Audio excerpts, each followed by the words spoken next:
안녕하십니까. 평택션농TV 봉천생 이강민입니다. 2020년 9월 6일 일요일 무료 야간 방송을 시작하도록 하겠습니다. 반갑습니다. 지금 또 태풍이 올라오고 있죠. 그래서 지금 대비를 잘 하셔야 될 것 같습니다. 날씨가 좋지 않고요. 어쨌든 최근에 또 태풍이 계속 오면서 온도가 확 내려가는 그런 느낌이에요. 덕분에 좀 선선해진 그런 느낌은 있지만은 그래도 역시 태풍은 좋지 않죠. 지난번 태풍 왔을 때 동해안 쪽이 굉장히 좀 크게 피해를 입었어요. 어쨌든 대비를 잘 하셔가지고 큰 피해 없었으면 좋겠습니다. 특히 부산 또 동쪽으로, 남쪽 그리고 동해안 이쪽을 조심하셔야 될 것 같고요. 최근에 태풍 보면은 지금 보통은 한반도에 이렇게 상륙을 하게 되면은 오른쪽으로 급속히 방향을 꺾는데 그냥 직진으로 쭉 올라가더라고요. 좀 특이한 현상이다 그렇게 볼 수가 있겠고요. 어쨌든 좀 태풍 피해가 없었으면 하는 바람입니다. 자, 9월이 시작됐습니다. 이번 주는 8월 말 그리고 9월 초가 같이 겹쳤죠. 그래서 9월이 시작됐는데요. 이제 2020년도 넉 달밖에 남지 않았습니다. 참 시간이 빠른 것 같습니다.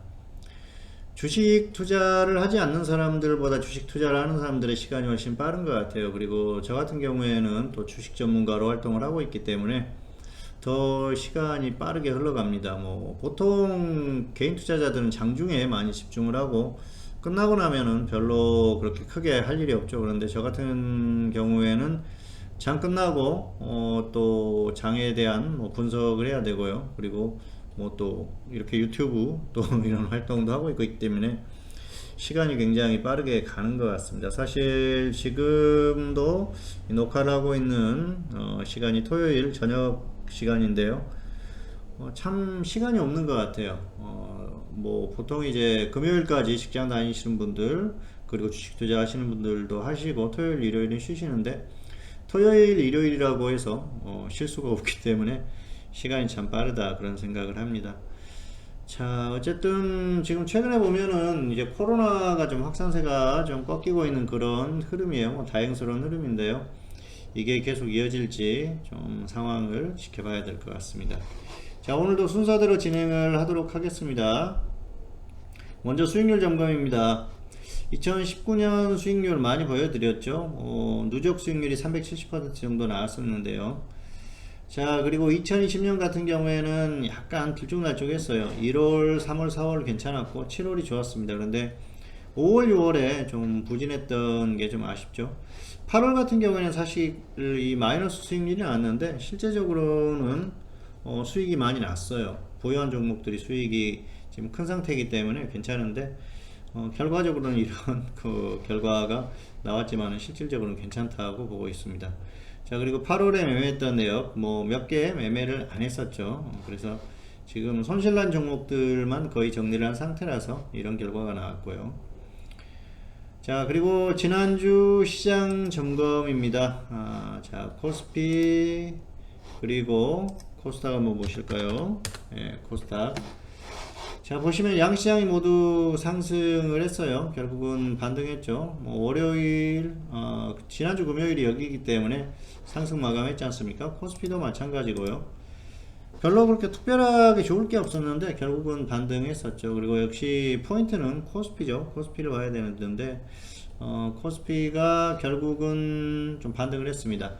자, 지난주에 제가 시장을 예상을 하면서 이번주 시장을 예상을 하면서 초반과 후반이 약할 것이다. 그리고 중반에는 반등이 나올 것이다 말씀을 드렸었죠. 월요일, 늦어도 화요일에는 한번 빠질 것이고 그리고 나서 수요일, 목요일 정도까지 반등을 할 수가 있고 그리고 이제 또 금요일 같은 경우는 약할 것이다 말씀드렸는데요. 그 흐름대로 나왔어요. 월요일에 상승 출발했는데도 불구하고 결국 크게 빠졌죠. 그리고 이제 화요일부터 조금씩 반등이 나오기 시작했는데 목요일에 2400을 넘어줬기 때문에 급등을 한번 했고요. 그리고 나서 금요일날 또 급락 그리고 나서 뭐 양봉은 나왔습니다만은 하락으로 마감을 했죠. 그래서 예상했던 흐름대로 가는 것 같아요. 어쨌든 그런 흐름을 예상을 하면서도 뭐 급락이나 급등 이렇게 보기는 어렵고 박스권에서의 흐름일 것이다. 2400과 2300 이 사이에서 뭐 커봐야 이 정도에서 나올 것이고, 조금 더 넓힌다고 하면 이 정도가 될 것이다 말씀을 드렸었죠. 자, 어쨌든 그리고 파생 같은 경우에는 이제 좀 그 상승하지 않고 그냥 빠지면은 오히려 상방을 한번 노려볼 만한 기회다고 말씀을 드렸는데요. 어쨌든 이번 주에는 그런 흐름이 나왔고요. 그리고 또 뭐 2400 가까이 가면서 하방 공략의 기회가 왔었어요. 어쨌든 파생도 흐름도 뭐 대응 자체에도 역시 적중한 그런 상황이었고, 지수 예측도 맞았던 그런 상황입니다. 어쨌든 시장이 반등을 했고요. 그리고 뭐 이 원인을 보면은 특별하게 좋을 건 없었는데 선물 쪽에서 흐름이 그나마 좀 괜찮았습니다. 자, 보시면은 외국인들이 선물 쪽에서 좀 매수를 해주는 그런 흐름이 나왔어요. 특히 금요일 같은 경우에는 외국인들이 선물 매수를 많이 했어요. 그러면서 또 시장이 강하게 반등을 했었던 그런 상황입니다. 사실 뭐 목요일, 목요일을 제외하면은 미국 시장 같은 경우에도 좋았었기 때문에 크게 그렇게 나쁜 상황은 아니었었거든요. 어쨌든 미국 시장의 영향도 받은 것 같고요.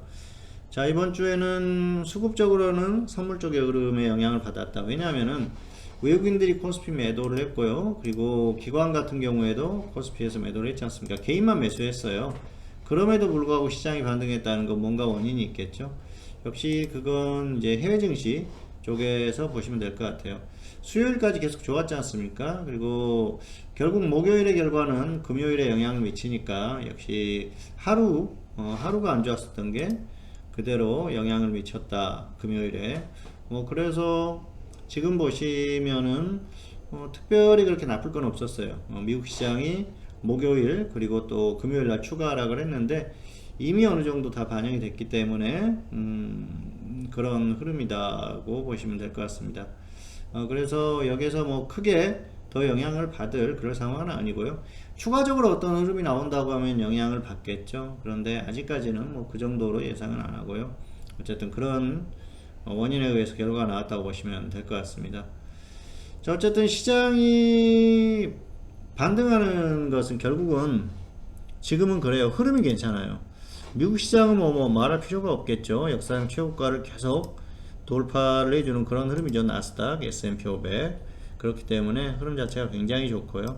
어쨌든 이제 다우존스가 남았는데 결국은 다우존스도 고점 돌파를 한 번 정도는 해줄 것이라고 보고 있습니다. 그래서 뭐 특별히 나쁠 건 없고요. 그리고 또 수급적으로 보면은 최근에 외국인들이 선물 쪽에서 매수를 조금 해주는 그런 흐름이에요. 그래서 선물 쪽에서 나쁘지 않기 때문에 그럭저럭 좀 잘 버티고 있다, 그렇게 보시면 될 것 같습니다. 그리고 역시 흐름이 좋다고 말씀드렸는데요. 한국 시장도 흐름이 나쁘지 않아요. 지금 크게 이렇게 하락하는 그런 흐름이 안 나오고 또 버티려고 하는 흐름이 나오고 있기 때문에 어느 정도 좀 안정적으로 보인다. 지금은 심리적으로 굉장히 좀 그 안정적인 그런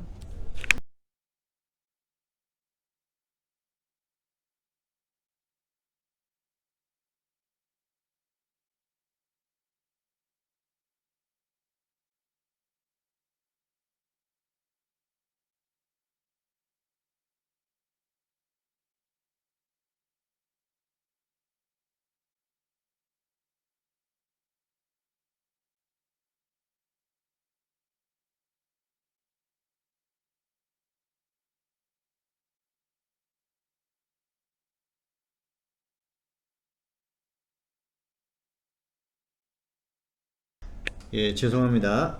잠시 제가 멈췄습니다. 다시 녹화를 계속 시작하도록 하겠습니다. 자, 어쨌든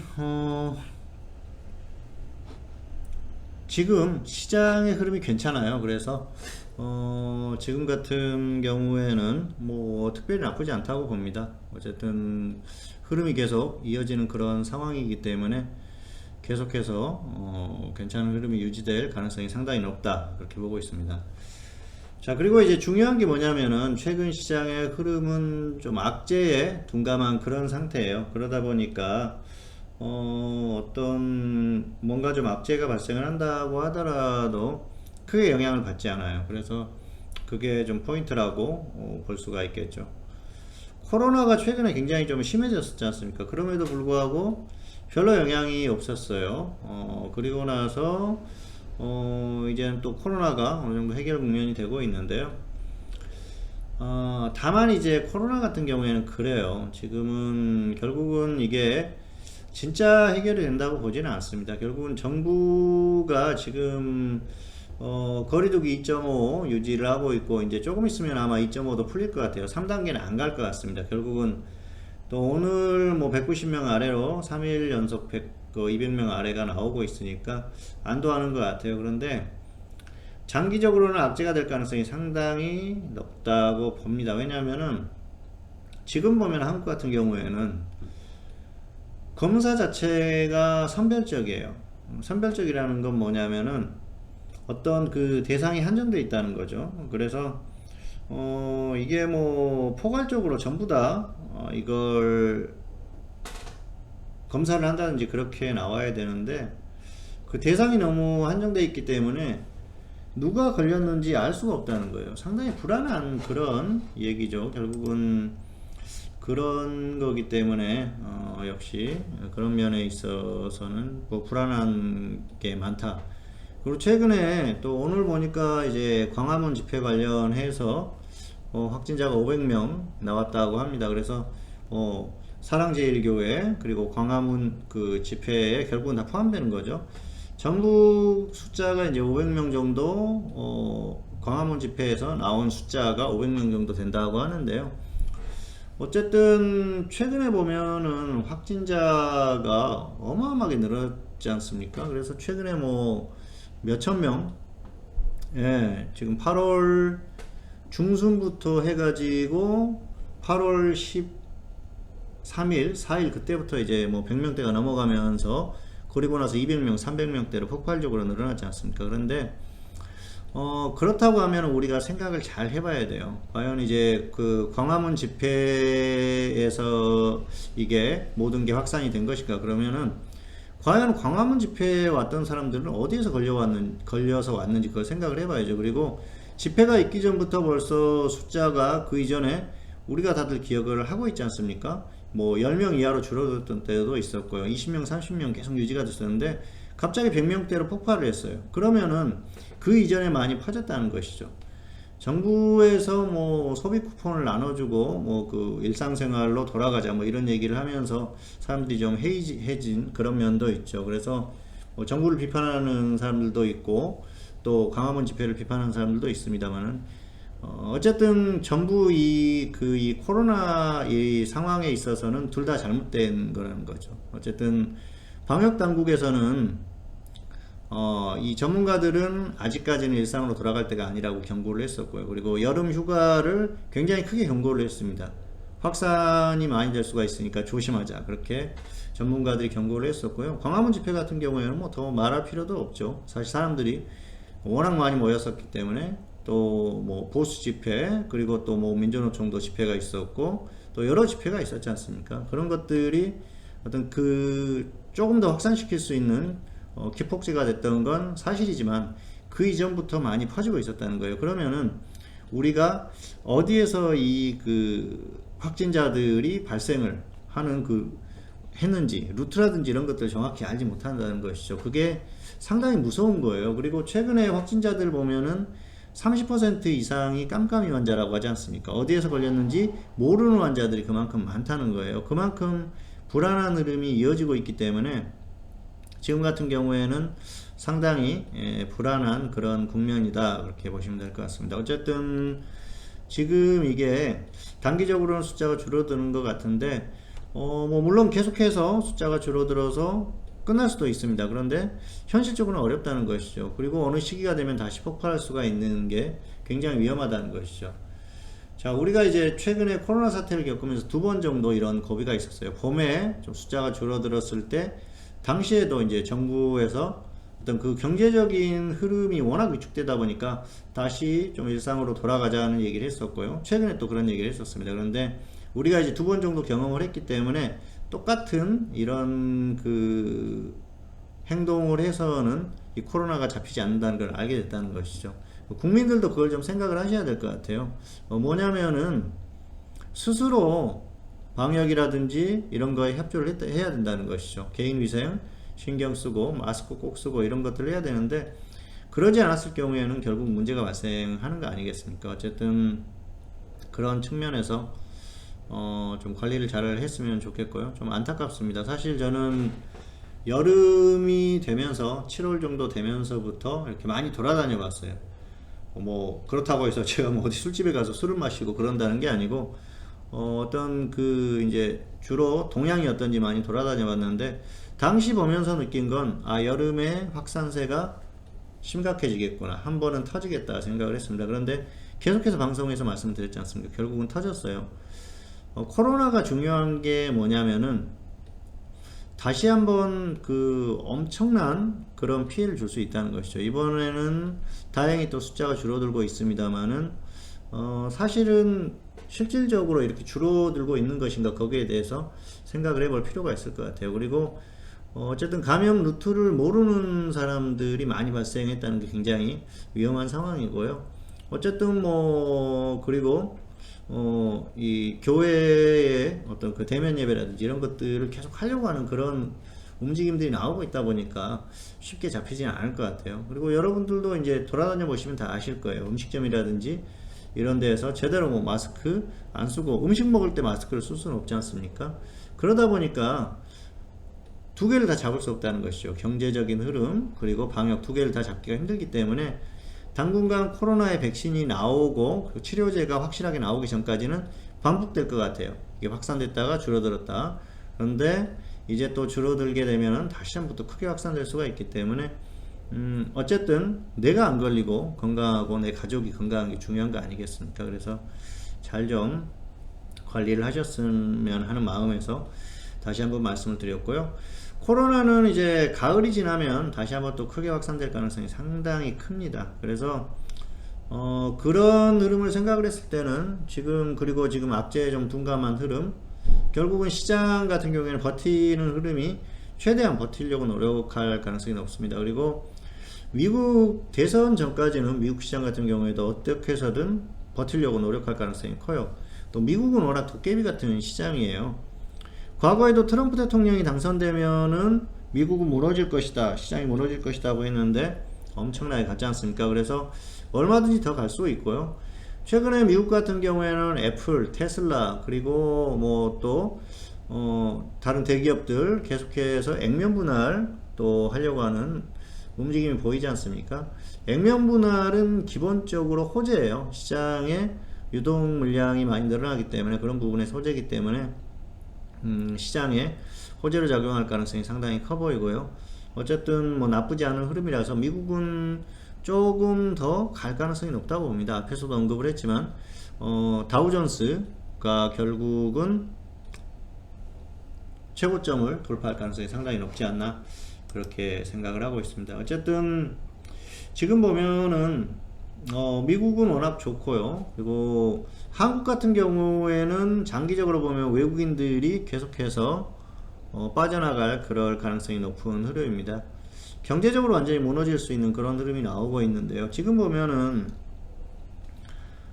외국인들은 단순하게 경제지표 이런 것만 보고 투자하지 않습니다.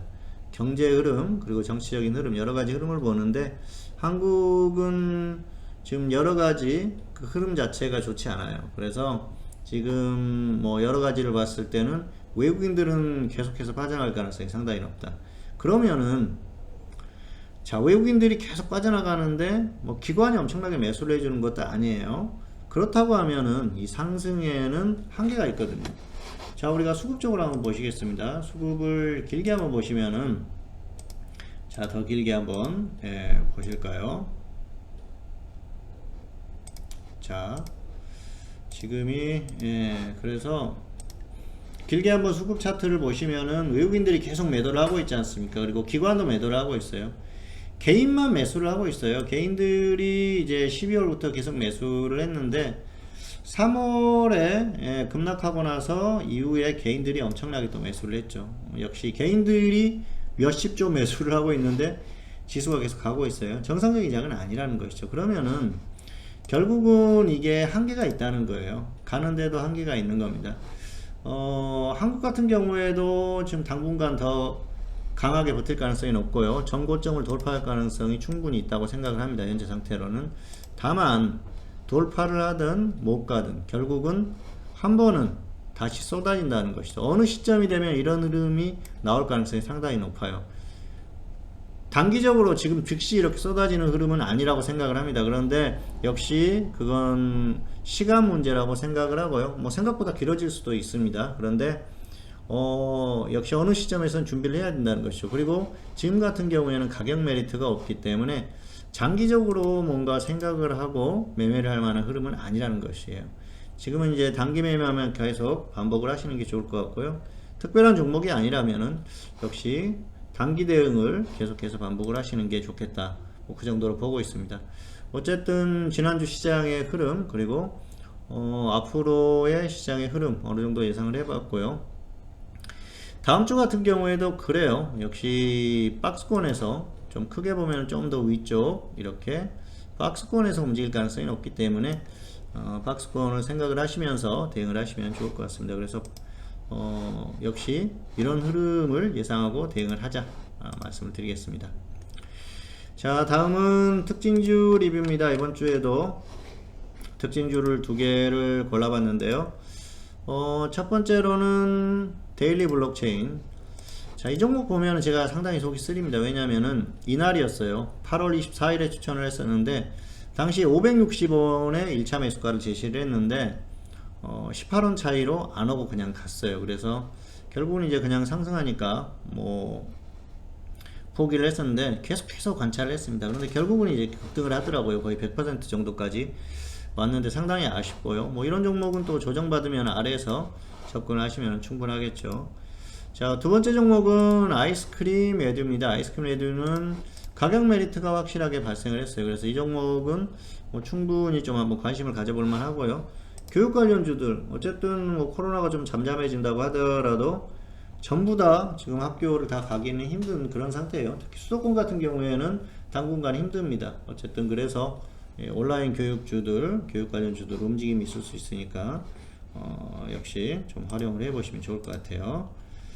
자, 그리고 다음주 대응 전략입니다. 다음주 대응 전략. 자, 일단 시장은 박스권 예상한다고 말씀드렸었죠. 그래서 파생 같은 경우에는 이제 장중의 단타가 가장 좋고요. 역시 양방향 일봉 매매를 하자. 이번 주도 마찬가지예요. 위나 아래에서 충분히 들어갈 만한 기회가 있었거든요. 그래서 지금은 좀 강하게 너무 심하다 싶었을 때 위아래 방향 반대 방향으로 공략을 해 보시는 게 좋을 것 같고요. 장중 단타가 가장 편합니다. 그리고 여기서는 이제 역시 또다시 밀렸을 경우에는 단기에 상방 공략을 한번 노리는 전략도 충분히 가능하다. 지난주에도 그렇게 말씀드렸는데 그런 흐름이 나왔었죠. 그냥 밀렸다가 바로 반등을 했지 않습니까? 그래서 그거 활용하셨다고 하면은 충분히 상방으로 수익이 나올 수 있는 그런 흐름이었어요. 자, 그리고 역시 현물은 테마주 순환매입니다. 테마주 같은 경우에는 역시 몇 가지 테마가 있겠죠.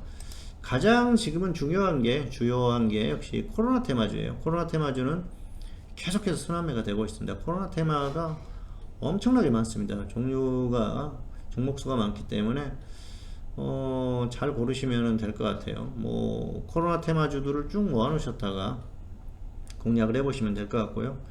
계속해서 순환매가 나오고 있어요. 그래서 크게 움직였다가 한동안 안 간 그런 종목들을 선침해도 괜찮습니다. 결국은 움직이고요. 단기는 역시 교육 관련주도 한 번 정도 움직임이 나올 것으로 생각을 하고 있습니다.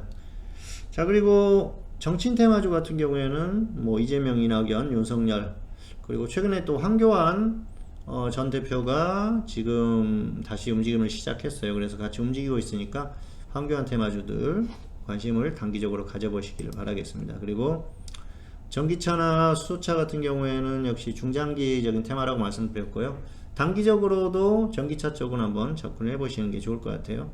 또 그린 뉴딜 관련주라고 해서 전기차, 수소차도 움직이니까 가격 메리트 있는 종목 위주로 접근을 해보시기를 바라겠습니다. 자, 그리고 이제 단기적으로는 역시 뭐 뉴노멀 관련주라든지 또 코로나 테마주가 있는데요. 코로나 같은 경우에는 2주 전에 제가 말씀드렸던 종목들이 있었죠. 신테카바이오 그리고 뉴지랩. 자, 지난주에도 움직임이 계속 나올 것이다 말씀드렸고요. 2주 전에 말씀을 드렸었어요. 거의 저점 부분에서 뉴지랩 그리고 신테카바이오. 이번 주에 뭐 신테카바이오는 급등했었죠. 그래서 역시 그 두 종목이 그 당시에 강조했었던 종목이죠. 가격 메리트가 좋다고. 결국은 크게 움직임이 나왔지 않습니까? 괜찮은 움직임이 나오고 있고요. 그리고 지난주에 말씀드렸었던 또 특징주, 예, DNA 링크 이 종목도 가격 메리트가 괜찮다, 접근해 볼 만하다 했는데 결국은 이번 주에 뭐 상한가 가고 추가 상승이 나왔어요. 괜찮은 흐름이 나왔습니다. 그리고 또 지난주 말씀드렸었던 관심 종목들 S맥 그리고 엠바이오니아 이런 종목은 아직도 괜찮아요. 가격 메리트가 괜찮아서 역시 관심을 계속 가져볼 필요가 있을 것 같고요. 교육 관련주라든지 뭐 마스크 관련주들 이런 종목들도 결국은 순환매가 나올 가능성이 높으니까 계속해서 관찰하시면 좋을 것 같습니다. 어쨌든 지금은 코로나 테마가 가장 좋습니다. 그래서 코로나 테마에 집중을 하시는 게 가장 좋을 것 같고요. 왜냐하면은 결국은 이 코로나가 쉽게 끝나기가 어렵습니다. 계속해서 뭐 좀 줄어드는 것 같다가도 다시 또 발생을 하고 그런 흐름이 이어질 가능성이 높으니까 코로나 테마는 계속해서 좀 관찰을 하고 접근을 해 보시기를 바라겠습니다. 자, 어쨌든 9월이 시작됐습니다. 잘 대응하셔가지고 좋은 결과 있기를 바라겠고요. 오늘 방송 순서는 여기서 마치도록 하겠습니다. 네, 평택촌놈TV는 유튜브에 다양한 동영상이 있습니다. 잘 활용하시기 바라겠고요. 2020년 9월 6일 일요일 무료 야간 방송 오늘은 여기서 마치도록 하겠고요. 저는 다음 시간에 다시 찾아뵙도록 하겠습니다. 감사합니다.